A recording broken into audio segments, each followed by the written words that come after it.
Dakar ici à Keur Moussa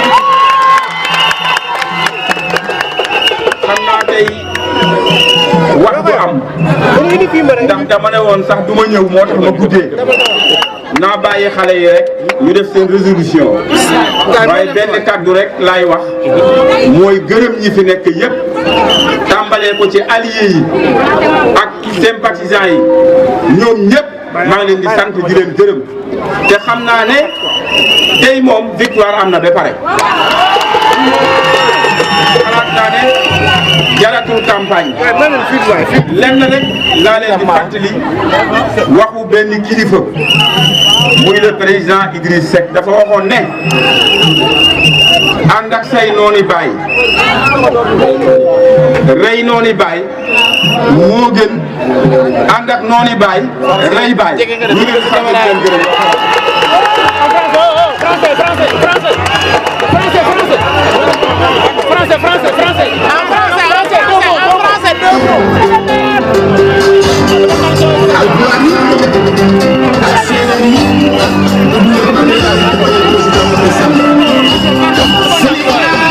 loolu feeñ na ci résolution bi nga xam ne xale yi liir nañu ko ndax résolution bi ñu liir xalaat naa ne jeunesse bi chef de village yi délégués de quartier yi les conseillers municipaux vraiment les responsables les femmes la jeunesse ñoom ñëpp à l'unanimité ñoo bokk d'accord ne Momar Ciss na continuer diriger leen seen commune bi donc su fekkoon ne gisoon nañ ci leneen yaakaar naa ne du ñu wax loolu te même ñi nga xam ne suñuy adversaire la ñu xam nga lan la ñuy wax daf fi yàgg mais man je pose la question ne ku waxati ne daf fi yàgg laaj ko est-ce que daf fi yàq wala déet ils ne vous diront jamais que daf fi yàq mais daf fi yàgg mais loolu sant yàlla la yàlla nañu yàlla may wér rek tey jii monsieur le maire Momar Ciss bu ko yàlla mayee dam keroog 23 janvier 2022 fan lañ la mën a xaar ci chantier yi ci Keur Moussa waaw mooy terminer ko parce que mën naa ne fii ci commune Keur Moussa chantier yëpp ubbeeku na yenn yi commencé nañ ko yenn yi àgg na et bu ñu toogoon fii di ko énumérer duñ fi jóge mais xale yi ñu ngi defar benn livre blanc boo xam ne bientôt dinañ ko publier comme ça ñu mën a gis lan lañ fi def parce que man dama wax ne ren jii duma campagne wax naa leen ko xam nga lu non duma campagne population yi ci seen bopp ñooy apprécier bu ñu apprécier jarul may campagne lan laa war a wax nit ñi lan laa leen di wax dew ma di leen promettre dara parce que li ma leen waxoon lépp même su fekkee ne am na loo xam ne àggagul itam tàmbali naa ko bon jaratul ma di leen campagne ñoom nañu apprécier bu ñu apprécier rek tegaat fi Momar Ciss te xam naa loolu la ñuy def. nan nga gisee population bi tey teeru bi ñu la teeru fii Keur Moussa. vraiment teeru bi ñu teeru doy na waar parce que man yaakaare wu ma ko woon noonu yàlla seede na ko parce que itam xale yi dama leen waxoon rek ne dajale loon leen ngeen def seen résolution man sax du ma ñëw gis ngeen ni ma xaw a guddee ñëw mais ñoom ñoon ma ne population bi dañ la namm bëgg nañ laa gis looloo tax aussi ñu ñëw ba ñu ñëwee aussi li ñu fi gis bett nañu bettuñu parce que itam population Keur Moussa yàgg nañ ko def bu yéen ñii nga xam ne yéen a yore seen caméra yi di taskatu xibaar yi yaakaar naa ne fépp foo xam ne woote nañu fa di ngeen gis ne population bi yëpp dañuy wuyu si loolu nag kenn forcé wul kenn ku ci nekk xam nga nit ki mën na luye ay car mais mënoo luye ay nit je pense que kenn mënagul luye ay nit voilà. ak yeneen parti politique yi lëkkaloo instant di war a liggéey. waaw loolu lu am solo la te itam mënul woon ñàkk man démb jusqu'à 23h tard dans la nuit maa ngi nekk Dakar en réunion bépp parti politique boo xam ne yaakaar nga ne Sénégal moo la ñor tey ñëw nga nekk ci Benno Bokk Yaakaar ci foofu aussi dinaa féliciter suñuy alliés yi parce que nag nekkul ne ñun dafa am lu ñu leen ëppale ci lii wala ci lële. kenn ku ci nekk dafa am loo bàyyi ñëw ñu ànd boobu itam vraiment suñu alliés traditionnels yi nga xam ne ñu ngi doon ànd ak ñoom bëkk a démb muy le parti socialiste l'AFP tey le parti de président Idriss Seck ñëw dugaat ci biir yaakaar na ne dafay gën a yombalal mbir mi ndax bu ñu fàttali ne lors des dernières élections bi ñu génnee premier mais parti Idriss Seck moo ñëwoon deuxième donc bon tey daal li ñu mën a wax mooy ñu ngi entamé vraiment processus électoral bi ànd ci xel mu dal comme moment yi ñu nekk dañu nekk ci investiture yi vraiment sama liggéey yëpp maa ngi ko jëmee ci wàllu investiture yi en attendant que vraiment ñu war a dem ci li nga xamante ne mooy ce qu'on appelle les choses sérieuses te mooy les élections donc bon maa ngi yaakaar ne au soir du 23 janvier 2022 vraiment na mu daan demee rek lay demee incha allah. waaw dama wax ne ànd ak sa baay rey sa noonu baay moo gën a ànd ak say noonu baay rey sa baay dégg nga wax ji ah wala ma répété waat ko waaw ki nga xamante ne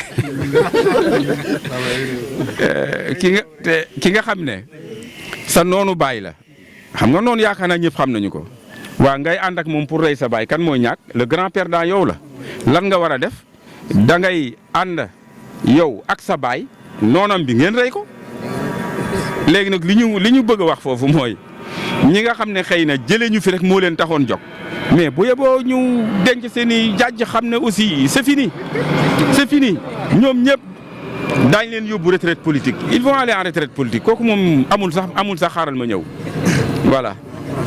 Merci. D'accord. Monsieur le maire, nous sommes dirigés depuis près de 20 ans ou plus. Aujourd'hui, vous êtes en investiture.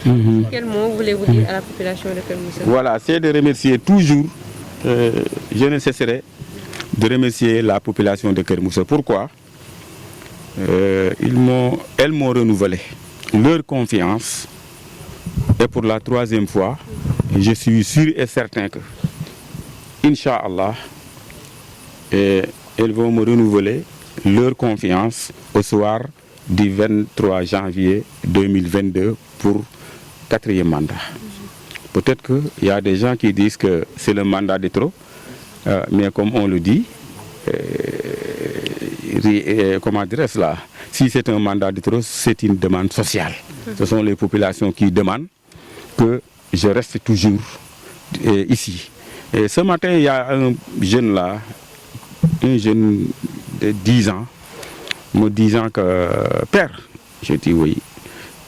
Bu fekkoon ne mun naa jël samay at ma dollil la ko nga delluwaat ba nekk xale nga continuer di ñu yoroon suñu dëkk bi ñu def ko. J'ai dit que bon wax nga lu rafet mais chaque chose a son temps. Il est temps maintenant que je laisse la place pour les jeunes à qui je commence à les former. Je pense que maintenant, ils peuvent aller, car autour de moi, il y a des jeunes capables de diriger cette commune. Mais je suis là pour leur quand même aider. Je suis là pour leur faire apprendre la politique, apprendre comment gérer la cité. Et demain, je pense que j'aurai des héritiers très doués qui peuvent vraiment conduire l'affaire de cette cité. Parce que je veux une continuité, je ne veux pas de rupture.